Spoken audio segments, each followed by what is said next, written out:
Bonjour, aujourd'hui nous allons découvrir le langage machine. Il faut savoir que le langage machine est le seul langage que comprend réellement l'ordinateur. Donc le langage machine, c'est le langage du microprocesseur. Tous les autres langages évolués, C++, Java, etc., sont au final traduits à la fin dans le langage machine pour pouvoir être exécutés. Alors, le langage machine est propre à chaque microprocesseur car il est lié fortement à son architecture. Il dépend de l'architecture de chaque microprocesseur. Alors, en gros, c'est quoi le langage machine? C'est tout simplement des codes numériques qui représentent des instructions que va pouvoir exécuter le microprocesseur. Et donc, pour découvrir un peu ce concept de langage machine, nous allons l'appliquer sur le circuit de microprocesseur que nous avons vu la dernière fois. Donc, vous voyez ici une partie du circuit, donc la partie qui va nous intéresser pour pouvoir définir nos instructions en langage machine. Et pour trouver justement les codes des instructions, je vous propose d'utiliser un fichier Excel que j'ai préparé ici. Alors, qu'est-ce que j'ai mis dans ce fichier Excel? Nous avons dans la première colonne ici les instructions que nous allons définir. Donc, nous allons dans cette vidéo en définir 4, ce qui nous permettra ensuite d'écrire un programme en utilisant ces 4 instructions. Et bien sûr, une fois que vous avez compris comment définir des instructions, vous pourrez en créer de nouvelles. Ensuite, les colonnes suivantes, c'est quoi? En fait, nous avons ici, le reste des colonnes va désigner le code de chaque instruction. Donc ici, comme nous l'avons vu la dernière fois, notre microprocesseur supporte des instructions sur 32 bits. Donc pour ceux qui n'ont pas vu la vidéo sur le premier microprocesseur à 2 registres que nous avons défini la dernière fois, bien sûr, je vous invite fortement à aller d'abord voir cette vidéo, sinon vous risquez de ne pas pouvoir suivre la vidéo d'aujourd'hui. Donc je vous mettrai le lien de toute façon dans la partie description comme prérequis pour pouvoir comprendre la vidéo d'aujourd'hui. Donc, comme nous l'avions vu la dernière fois, le code des instructions pour notre microprocesseur à 2 registres sur 16 bits, c'était des instructions sur 32 bits. Et nous avions vu que chaque instruction le code de chaque instruction était divisé en 2 parties. Donc, nous avions un code opératoire sur 16 bits qui étaient les 16 bits de poids fort, les bits 16 à 31. Donc on les retrouve ici, vous voyez, bit 16 jusqu'à bit 31. Et nous avions la deuxième partie qui était le champ data ou adresse. Donc les 16 bits de poids faible, c'est-à-dire les bits 0 à 15 qu'on voit ici aussi dans le circuit, 0 à 15. Ensuite, nous avons vu que le code opératoire, nous l'avons éclaté pour avoir pour séparer les différents bits du code opératoire. Et donc, on retrouve ici dans cette ligne le numéro de chaque bit du code opératoire par rapport ici à ce splitter. Donc ici, le bit 0 du splitter, celui-là, c'est ce qui correspond en réalité au bit 16 de l'instruction. Le bit 1 correspond au bit 17 de l'instruction et ainsi de suite jusqu'à ce bit-là 15 qui correspond au bit 31 de l'instruction. Alors ça, c'est très important de ne pas se tromper dans l'ordre des bits du code opératoire et du champ data ou adresse. Sinon, ça va conduire à des erreurs dans le code machine. Maintenant, je vais effacer ça pour le moment. Alors, ensuite, pour chaque bit du code opératoire, donc je l'ai indiqué par un nom. Par exemple, ici, le bit 15. Ce bit-là 15, je l'ai appelé JMP parce qu'on avait vu la dernière fois que ce bit-là servait à effectuer des instructions de saut. Les bits suivants qui sont là, ils sont pas branchés, ils sont pas utilisés pour le moment. On les utilisera dans les prochaines vidéos quand on améliorera notre circuit. Donc pour le moment, j'ai mis simplement des X parce qu'ils ne sont pas utilisés. Ensuite, nous avons ici le bit 8, bit numéro 8, c'est le bit mux 0. Donc ce bit-là 8, c'est bit mux 0. Alors, si vous n'êtes pas sûr du numéro, par exemple, est-ce que ce bit-là c'est le 8 ou le 9? Ben, en fait, si vous regardez là, le dernier bit, il porte le numéro 15. C'est-à-dire que le numéro du bit, il est à sa droite et non pas à sa gauche. Donc ici, ce bit-là, son numéro, c'est celui qui est à droite. Donc c'est le 8. Comme ici, le premier bit, ben, son numéro, il est à sa droite, c'est le 0. Donc parfois, il peut y avoir une confusion. Donc rappelez-vous, le numéro du bit, c'est celui qui est à sa droite. Donc le bit 8, c'est mux 0. Donc j'ai noté ici bit 8, mux 0. Ensuite, on a le bit 5 et le bit 4. C'est registre A et registre B. Donc c'était les bits qui servaient à activer l'écriture dans les registres. Et enfin, les 4 premiers bits, 0 à 3, c'est les bits qui servent à choisir l'opération à exécuter dans l'UAL. Ensuite, les bits 0 à 15 ici, c'est le champ data ou adresse. Donc ce sont les 16 bits de poids faible suivants. Et enfin, j'ai rajouté ici une colonne code machine qu'on va écrire en hexadécimal. Donc une fois qu'on a déterminé tous les bits d'une instruction, on va pouvoir après écrire ici directement en hexadécimal le code machine de l'instruction. Et pour faciliter l'écriture de ce code machine, j'ai mis des couleurs par groupe de 4 bits, puisque vous savez, ou on fera peut-être une vidéo plus tard sur le code hexadécimal. Pour ceux qui ne le savent pas, en hexadécimal, un chiffre hexa correspond à un groupe de 4 bits en binaire. Alors la première instruction que je vous propose de définir, ça va être l'instruction qu'on va appeler load A dièse valeur. Alors ça veut dire quoi load A dièse valeur? Ça veut dire que dans cette instruction, je voudrais charger une valeur donnée dans le registre A, c'est-à-dire copier une valeur donnée dans le registre A. Alors l'instruction ici, ça c'est ce qu'on appelle une instruction en langage assembleur. C'est quelque chose qui est assez compréhensible pour l'être humain.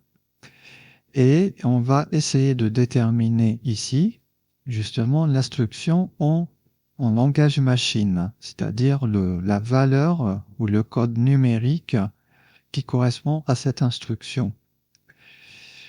Alors pour le moment, nous allons écrire nos programmes en langage machine. Enfin, nous devrons les traduire plus précisément en langage machine pour pouvoir les exécuter dans notre circuit, car nous n'avons pas de compilateur assembleur. C'est-à-dire nous n'avons pas pour le moment un programme qui est capable d'analyser le code source en assembleur et de le traduire en langage machine. En réalité, les fichiers, quand vous compilez un programme, les fichiers objets qui sont générés contiennent du langage machine. Et donc, comme nous n'avons pas de compilateur pour ce processeur, nous allons faire ce travail-là justement manuellement. Donc, dans un vrai programme, bien sûr, nous écrirons quelque chose de ce style load A dièse 5, par exemple, ce qui voudrait dire que je veux copier la valeur 5 dans le registre A. Donc ici, on met dièse valeur juste pour dire que c'est une certaine valeur que je veux copier dans le registre A. Et bien sûr, dans un vrai programme, il faudra remplacer cette valeur-là par une vraie valeur numérique. Alors le dièse, c'est juste une convention pour dire que ce qui suit, c'est une valeur. Donc on avait vu que dans le champ data ou adresse, ce champ-là, selon l'instruction, il peut véhiculer soit une valeur, une donnée, soit une adresse. Donc en l'occurrence ici, cette instruction-là, le champ data va véhiculer une valeur et non pas une adresse.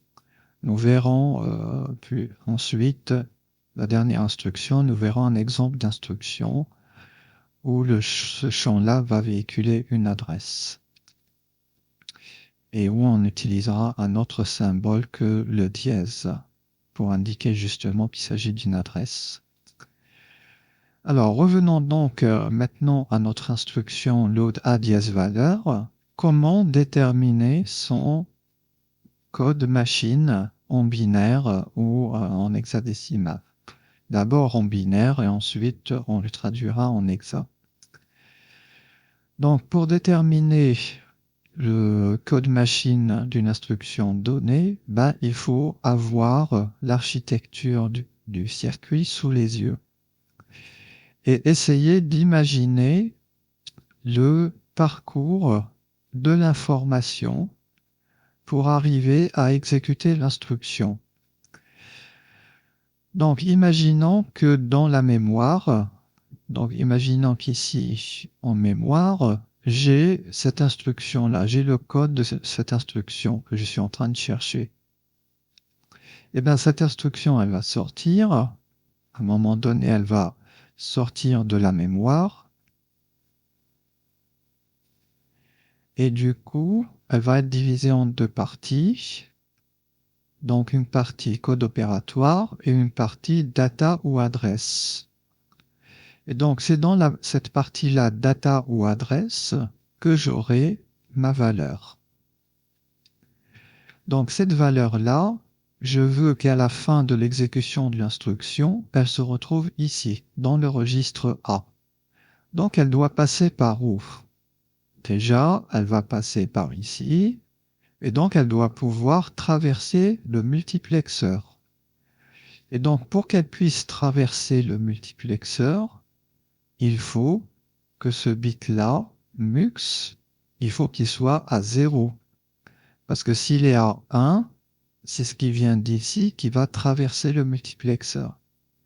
Donc pour que ce soit la valeur qui vient d'ici qui puisse traverser le multiplexeur, il faut déjà que le bit mux 0, il doit être à 0.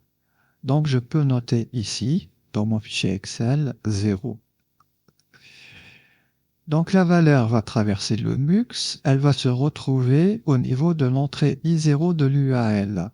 Donc pour qu'elle puisse arriver ici, il faut qu'elle puisse traverser l'UAL. Et donc pour qu'elle puisse traverser l'UAL, quelle instruction doit exécuter l'UAL pour laisser passer la valeur qui se trouve ici dans I0 pour qu'elle puisse la laisser passer et ressortir ici. Donc si je regarde mon tableau des instructions, en fait, pour que la valeur puisse traverser l'UAL, c'est tout simplement l'instruction I0 qui doit être exécutée. C'est-à-dire prendre simplement la valeur I0 et la faire ressortir. Et donc je vois qu'ici, les bits qui contrôlent l'UAL, donc ces 4 bits-là, ils doivent être à 0011. Donc je peux noter ici que les bits de l'ALU, ça doit être 0011. Donc, une fois que l'UA elle aura exécuté l'opération I0, ma valeur là qui se trouvait dans le champ data de l'instruction, elle va se trouver ici. Elle doit aller où? Elle doit aller dans le registre A. Ça veut dire qu'il faut que j'active l'écriture dans le registre A. Donc ce bit-là qui commande le registre A, il doit être à 1. Donc il faut que je mette un 1 ici. Le registre B, ben, je ne veux pas écrire dans le registre B, donc il faut le mettre à 0. Et le champ data ou adresse, ben, lui, il va véhiculer justement la valeur que je veux recopier dans le registre A. Donc je vais noter ici simplement VVV. Alors ici, donc normalement c'est une valeur sur 16 bits. Donc chaque V ici représente un chiffre hexadécimal. Donc ici au niveau du code opératoire, c'est du binaire. Mais ici, vu que ça prend trop de place, je vais juste représenter ici chaque lettre V comme étant en fait un chiffre hexa. D'accord? Puisque au total, il faut qu'il y ait 16 bits. Donc 4 chiffres hexa, ça fait bien 16 bits.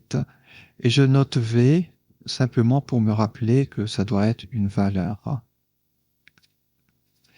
Alors, qu'est-ce qui manque dans mon code machine? Donc le JMP. Donc on avait vu que JMP, c'était pour les instructions de saut, ce qui permettait de faire des boucles par exemple. Donc ici, load A dièse valeur, bien sûr, c'est pas une instruction de saut, donc je mets JMP à 0. Et tous les autres bits qui sont pas connectés, ben en fait, je peux mettre n'importe quoi 0 ou 1, ça changera rien puisqu'ils sont pas connectés, donc je vais mettre simplement des X. Pour dire que ça peut être 0 ou 1, peu importe. Ça changera rien à l'instruction. Toutefois, au moment d'écrire mon code machine en hexadécimal, tous les X ici, je vais simplement les remplacer par des zéros. Et du coup, quel sera, là j'ai rempli maintenant tous les bits de l'instruction, donc je peux écrire son code en hexadécimal. Donc ici, ces 4 premiers bits vont former le premier chiffre hexadécimal.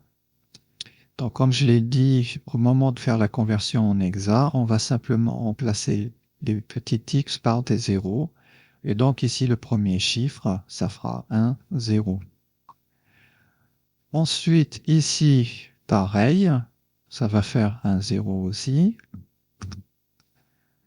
Ensuite, ici, je vais avoir 0, 0, 1, 0, ce qui correspond en hexadécimal à la valeur 2. Ici, j'ai 0, 0, 1, 1, ce qui correspond à la valeur 3. Et enfin, je dois avoir la valeur que je veux recopier dans le registre A. Et donc, je vais noter VVVV. Et donc, dans un vrai programme, il faudra remplacer VVVV par la valeur justement que je veux copier dans le registre A.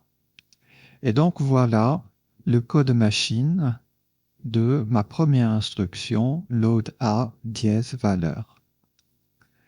Donc, on va faire la même chose pour définir cette fois-ci une deuxième instruction qui sera load B dièse valeur. Donc, je veux créer maintenant une instruction pour copier une valeur non pas dans le registre A, mais dans le registre B. Et donc, vous voyez qu'en fait, ça va être exactement la même chose. Donc, la valeur va devoir sortir d'ici, traverser le MUX, faire ici l'instruction I0, et à la sortie, au lieu d'activer l'écriture dans le registre A, il faudra activer simplement l'écriture dans le registre B. Donc ce qui va changer par rapport à l'instruction précédente, ça va être ces deux bits-là. Au lieu d'écrire dans le registre A, on va écrire dans le registre B.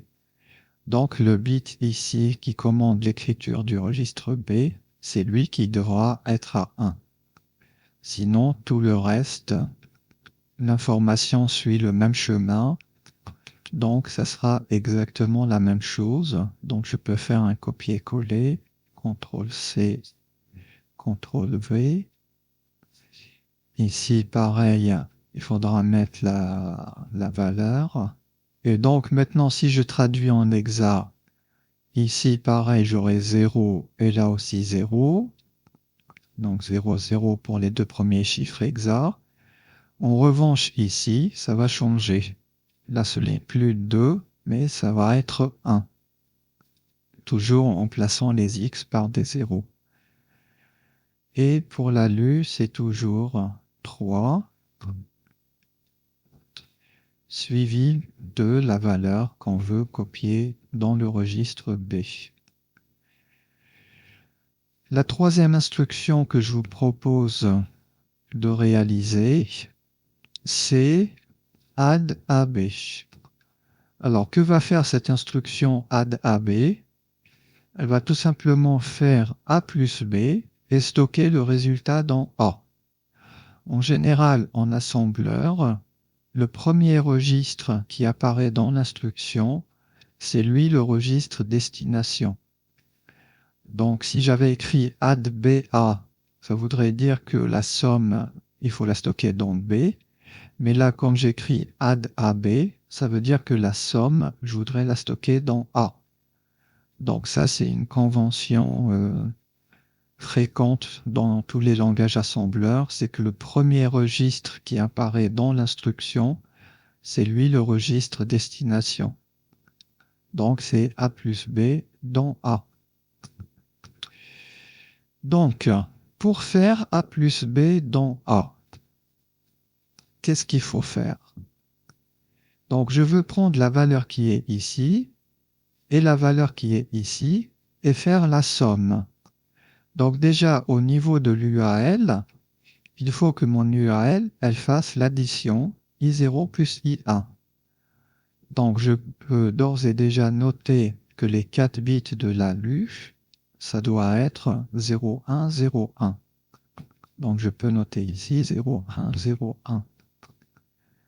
Ensuite, j'ai dit que je veux stocker le résultat dans A. Donc si je veux stocker le résultat dans A, il faut que je mette un 1 ici et 0 pour le registre B. C'est dans A que je veux stocker la somme. Maintenant, je veux faire A plus B. Donc le B ici, sa valeur, elle va sortir d'ici. Donc la valeur du B, elle est ici. Elle est directement connectée à l'entrée I1 de l'UAL. Donc ici, il n'y a rien à faire. La valeur de B est immédiatement disponible au niveau de l'entrée I1 de l'UAL. En revanche, pour le A, il va falloir que je choisisse la bonne valeur pour le bit MUX0. Donc cette fois-ci, pour que ça soit la valeur du registre A qui puisse traverser le MUX, il faut que le bit MUX0, il doit être à 1, puisque l'entrée 0 du MUX, c'est celle-ci, donc celle-ci, c'est l'entrée 1. Donc cette fois-ci, le bit MUX0, il doit être à 1. Donc je note ici 1 pour que le multiplexeur, il laisse cette fois-ci passer le registre A et non pas le data. Ensuite, ce n'est pas une instruction de saut, donc je n'active pas le bit JMP 0. Les bits qui ne sont pas connectés, je mets des X, CTRL-C, CTRL-V, même chose ici. Et pour le data, est-ce que j'ai besoin, pour cette instruction, d'utiliser le champ data? Non, puisque l'instruction, elle a besoin juste des valeurs qui se trouvent dans les registres. Elle va faire A plus B. Donc en fait, elle ne va pas utiliser la valeur qui vient du champ data ou adresse. Donc je peux mettre ici XXXX. Ça veut dire peu importe la valeur que je vais mettre dans le champ data, ça ne changera rien à l'instruction. Et pareil, hein, au moment de traduire en hexadécimal, on a dit que les X, on les remplaçait par des zéros. Et du coup, je vais pouvoir traduire en hexa. Donc ici, ça ne change pas, c'est 0. Donc le premier chiffre, c'est toujours 0. Ensuite, ici, c'est 1. Donc les 4 bits ici se forment un 1. Ensuite, ici, donc si je remplace les X par des 0, ça fait 0, 0, 1, 0. Donc c'est un 2. Et enfin, ici, 0, 1, 0, 1, c'est un 5. Donc, pour ceux qui ne maîtrisent pas le binaire, je vous renvoie aussi à la vidéo sur le binaire pour savoir comment convertir un nombre binaire en décimal. Donc 1 plus 4, ça fait 5. Et enfin, pour le champ data ou adresse, comme il y a des X, ben, je vais les remplacer tout simplement par des zéros. Donc voilà le code machine de l'instruction A plus B et stocker le résultat dans A. Et enfin, la dernière instruction aujourd'hui que je vous propose de définir, c'est JMP à une certaine adresse.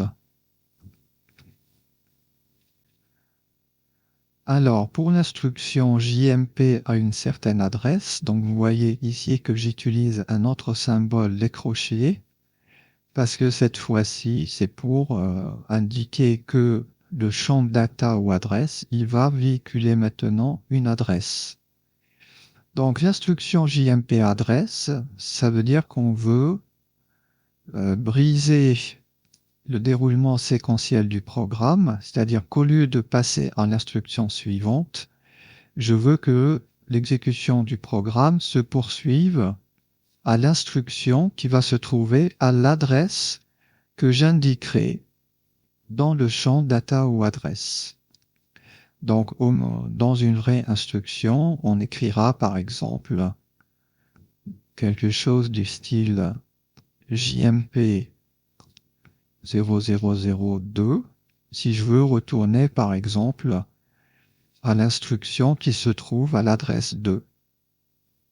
Mais on verra qu'en réalité, en assembleur, quand on écrit un programme en assembleur, c'est pas tout à fait comme ça qu'on écrit les choses, mais on utilise ce qu'on appelle des labels ou des étiquettes. Par exemple, je vais définir une étiquette boucle et je vais poser à l'instruction où je veux me rendre, je vais poser mon étiquette. Donc j'écris quelque chose de ce style. En assembleur, ça serait quelque chose comme ça. Donc ici, je pose une étiquette sur cette instruction et dans le JMP, j'utilise l'étiquette de l'instruction. Donc comme ça, le compilateur assembleur, il saura qu'il faut qu'il retourne à cette instruction qui porte l'étiquette boucle. Mais pour le moment, on va laisser, puisqu'on n'a pas de compilateur assembleur, on va laisser la notation avec les crochets. Donc quelque chose de ce style. JMP à une certaine adresse. Donc, pour cette instruction, comme il s'agit d'une instruction de saut, le bit JMP il sera forcément à 1. Alors tous les bits qui ne sont pas connectés, ceux-là, ils ne changent pas, ça reste des X.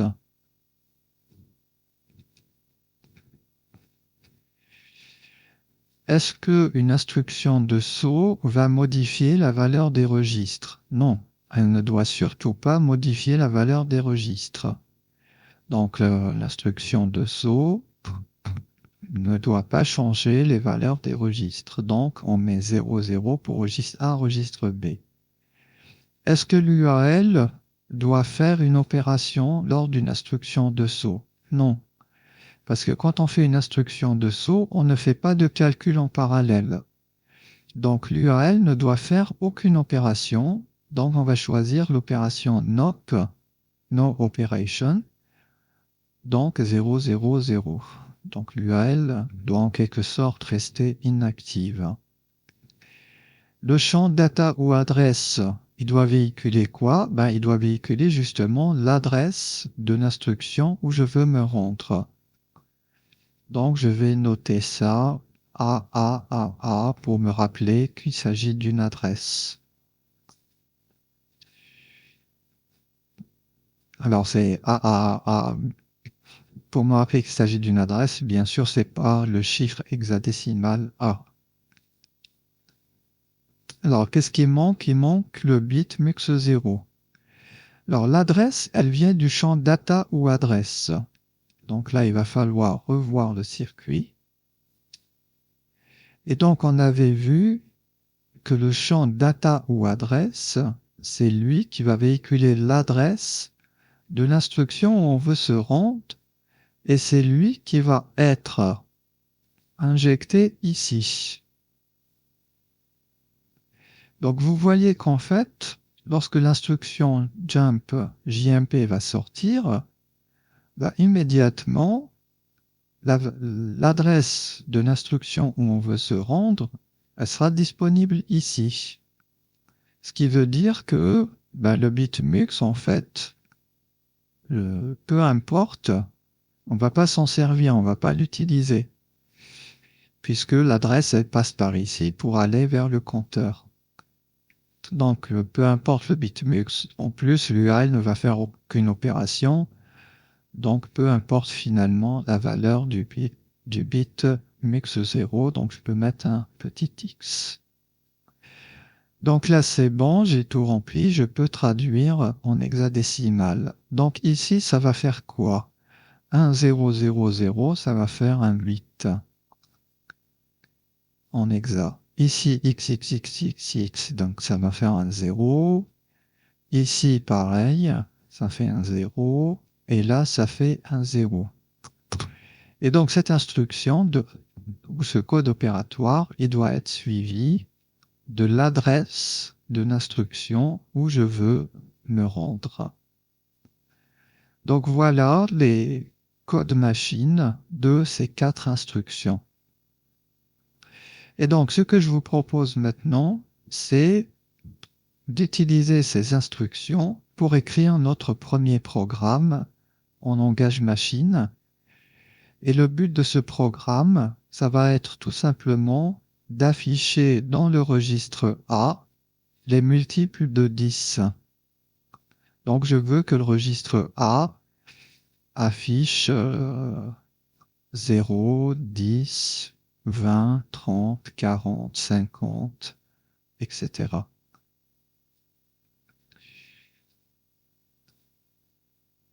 Donc, pour cela, mon programme, qu'est-ce que je dois faire? Je dois charger dans le registre A la valeur 0.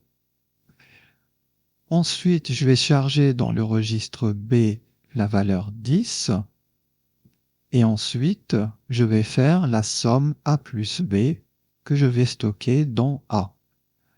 Donc, ma première instruction, ça va être load A dièse 0.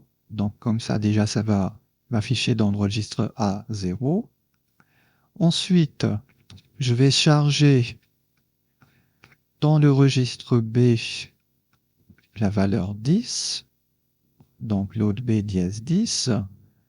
Et ensuite, je vais faire add AB.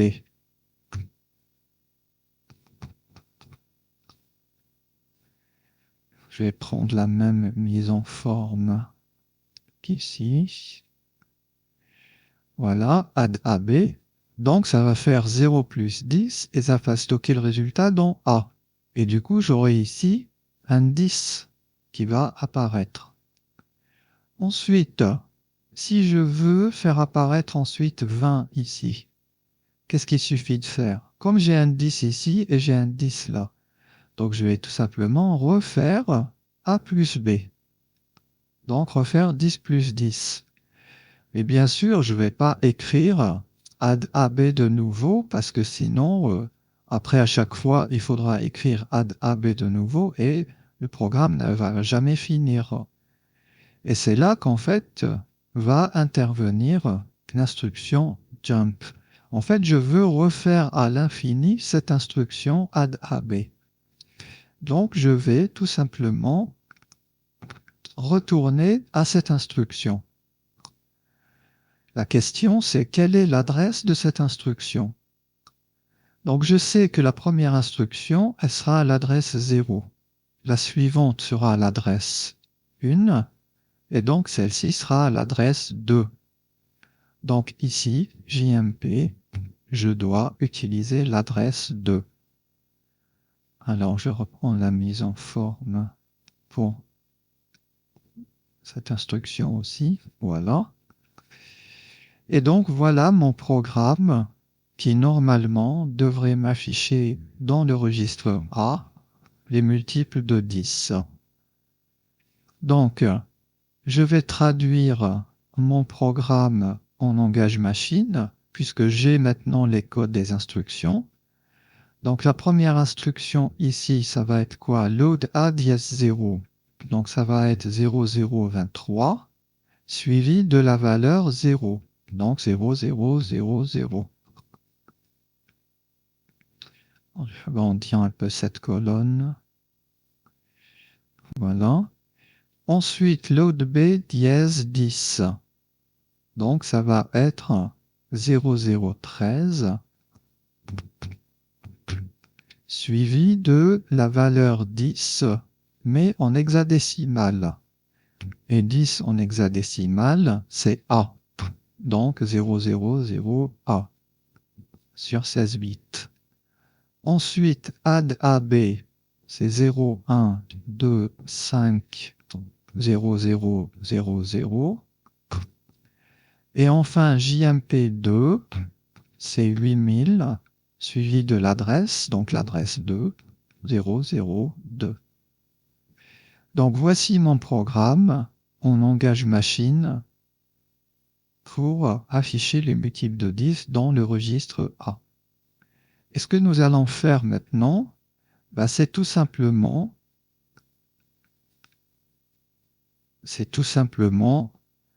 d'écrire ces codes machines-là dans la mémoire ROM de mon programme ici. Donc je vais tout simplement recopier ce programme-là ici dans la mémoire. Donc je clique avec le bouton droit sur la mémoire et je choisis Edit Content et je vais écrire mon programme en langage machine en mémoire. Donc j'ai 0023 0000, donc ça c'est la première instruction qui va se trouver à l'adresse 0. Celle-ci elle va se trouver à l'adresse 1, donc 0013 000A. Ensuite 0125 0000 et enfin 8000 0002. Voilà, je peux fermer cette fenêtre et je vois mon programme ici. Donc maintenant je vais agrandir, je vais passer juste à la fenêtre de Logisim. Donc j'ai mon programme en mémoire et je vais pouvoir commencer l'exécution de mon programme pour vérifier si ça fonctionne correctement. Alors pour la première instruction, normalement ça charge la valeur 0 dans le registre A. Donc je vais passer en mode simulation et je vais cliquer sur mon horloge. Voilà, alors on va pas voir de différence forcément ici parce que le registre A, il contient déjà la valeur 0. Ici, il y a la valeur 0, donc je vais rien voir changer. Donc je continue. Écriture dans le registre, donc là normalement il a écrit la valeur 0. Et incrémentation du compteur, normalement ici il va passer à l'instruction suivante. Voilà. Donc là, il vient d'exécuter la première instruction qui a recopié 0 dans A. Alors on n'a pas vu de modification parce que A contenait déjà 0. Mais on va voir maintenant dans la deuxième instruction ce qui va se passer. On va voir les modifications. Donc, je lis la deuxième instruction en cliquant sur l'horloge. Donc voilà, l'instruction, la deuxième sort. Donc je vois la valeur A ici. Donc vous voyez la valeur 10, elle a bien traversé le MUX. Mais pour le moment, l'UAL ne s'est pas activé, donc le A n'est pas encore sorti. Donc j'active l'UAL. Voilà, le A traversé. Et l'écriture dans les registres, au moment où je vais cliquer ici, normalement le A là, il doit être écrit dans B. On veut charger le A dans B, pas dans A. Donc le 10, on veut le recopier dans B. Donc je clique, voilà. Donc le A a été recopié ici. Ensuite, incrémentation du compteur, donc normalement ça va passer ici. Donc je clique, voilà, le compteur a été incrémenté, c'est passé à l'instruction suivante. Et on lit l'instruction suivante. Donc l'instruction suivante sort. Donc normalement, elle doit faire A plus B. Donc le A il vaut 0, on le retrouve ici. Le B il vaut A, on le retrouve ici. Donc là aussi, pour le moment, je vais pas avoir de différence puisqu'il y a déjà un A à la sortie de l'UAL. Donc quand je vais activer l'UAL, normalement A plus 0 égale A. Donc je vais pas avoir de différence au niveau de la sortie de l'UAL. Voilà.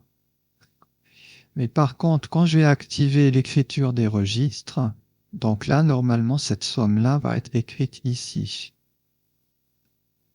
Voilà, la somme a été écrite ici. J'incrémente le compteur, il passe à l'instruction suivante. Et normalement, maintenant, quand on va lire l'instruction suivante, activation de l'UAL, elle va rien faire. Voilà, elle fait rien.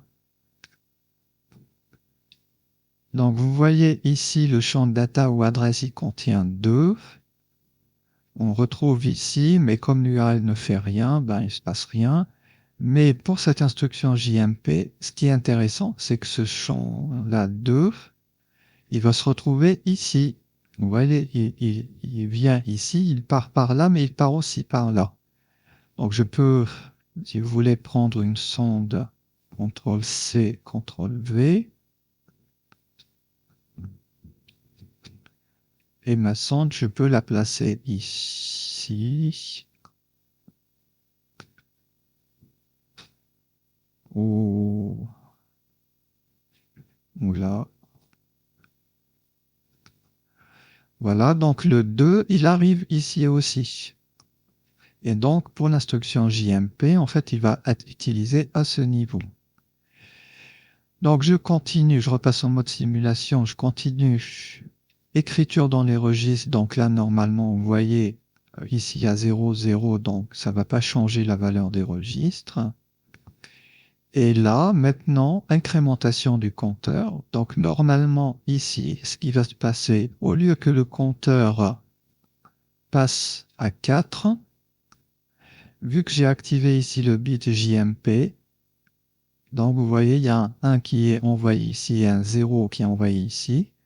Et on avait dit que lorsqu'on envoie un 1 et un 0, ça réinitialise le compteur à la valeur qui est présente à son entrée D.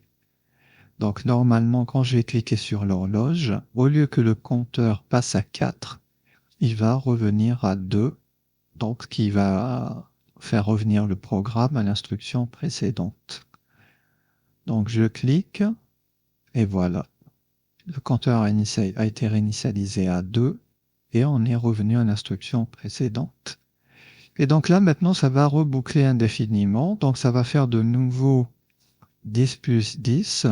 Donc je peux, voilà, égale 14 en hexadécimal, ce qui fait 20 en décimale. Et si on continue, vous allez voir que le programme, il n'arrête pas de boucler. Donc après, ça va faire un E, ce qui fait 30. Alors si je veux voir en décimale, je vais prendre une sonde. Donc CTRL-C, CTRL-V. Et je vais placer ici une sonde pour afficher la valeur du registre A en décimale.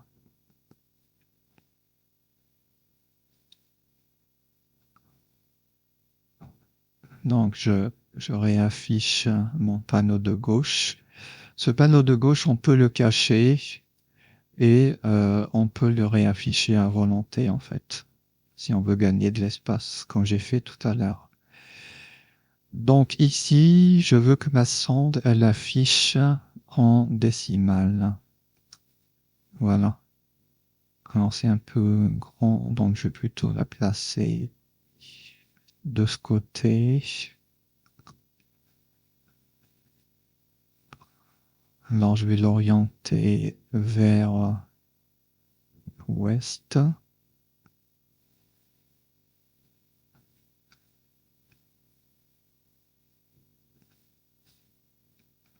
Voilà. Et on peut, si on veut reprendre l'exécution du programme depuis le début, donc c'est ce qu'on va faire, on peut tout simplement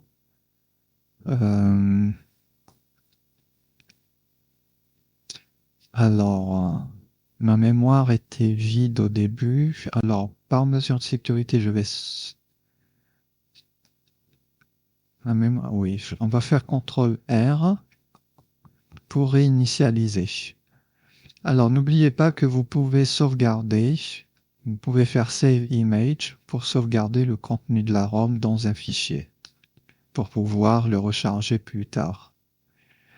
Ou alors, je peux tout simplement faire CTRL S pour sauvegarder mon circuit dans cet état. Donc, le raccourci CTRL R sert à réinitialiser la simulation. Reset simulation CTRL R. Donc en fait, ça reprend depuis le début. Donc vous voyez, tout est remis à 0, le compteur est remis à 0, les registres sont remis à 0. Donc on revient en fait à l'état initial avec CTRL R. Et ce que je vous propose maintenant, c'est de faire une simulation automatique pour observer ici l'affichage des multiples de 10. Donc on va prendre une fréquence, on va laisser sur 8 Hz. Et on va tout simplement appuyer sur CTRL-K, là, Text Enabled CTRL-K pour lancer la simulation automatique. Et on va observer les multiples de 10 qui vont s'afficher ici. Donc j'appuie sur CTRL-K. 0, 10, 20, 30, 40, 50, 60. Donc vous voyez mon programme, mon premier programme qui affiche les multiples de 10 dans le registre A. Alors je dis qu'il affiche, mais en fait, bon, ça affiche au niveau de Logisim, mais dans un vrai microprocesseur, on dirait qu'il écrit dans le registre A les multiples de 10.